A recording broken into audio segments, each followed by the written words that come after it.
ایک بادشاہ نے اصلی اور جعلی شیشے کے تراشے ہوئے ہیرے ایک تھیلی میں بند کر دیے اور اعلان کروا دیا کہ جو ان کو علیحدہ علیحدہ کرے گا اسے منہ مانگا انعام و اکرام دیا جائے گا اور ناکام ہونے کی صورت میں قید خانے میں ڈال دیا جائے گا۔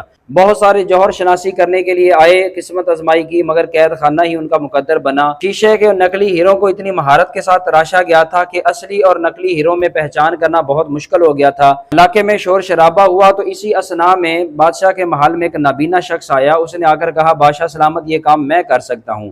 بادشاہ نے حیران ہو کر پوچھا کہ تم نابینا ہو؟ کہتا، ہاں میں جانتا ہوں میں نابینا ہوں، لیکن میں یہ کر سکتا ہوں۔ تو بادشاہ نے کہا، کیا تم ہماری شرط جانتے ہو؟ ناکامی کی صورت میں قید خانے میں ڈالا جائے گا۔ اس نے کہا، میں تمہاری شرط بھی جانتا ہوں۔ 1 گھنٹے کے بعد وہ نابینا جوہر شناس واپس آیا۔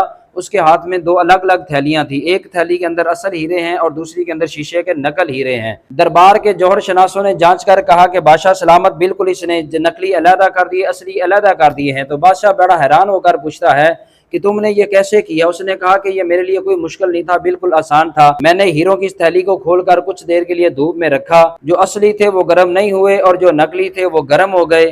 بادشاہ کہنے لگا کہ یہ صرف ہیروں کا ہی ٹیسٹ نہیں تھا، بلکہ یہ ہمارا بھی امتحان اور ٹیسٹ تھا کہ جو انسان اپنے حالات کی سنگینی اور وقت کی تنگی اور تلفیق اور گرمی کو برداشت کر جاتا ہے وہی اصلی ہیرا ثابت ہوتا ہے، اور جو وقت اور قسمت کے حالات کی گرمی کو برداشت نہ کر سکے اور گرمی کر جائے، تپش میں آ جائے، غصہ میں آ جائے، طیش میں آ جائے، وہ کبھی بھی اصل ہیرا ثابت نہیں ہو سکتا۔ بے شک اس کی وضع قطع کتنی ہی اچھی کیوں نہ ہو، اصل ہیرا ثابت ہونے کے لیے ضروری ہے کہ حالات کا سامنا کیا جائے۔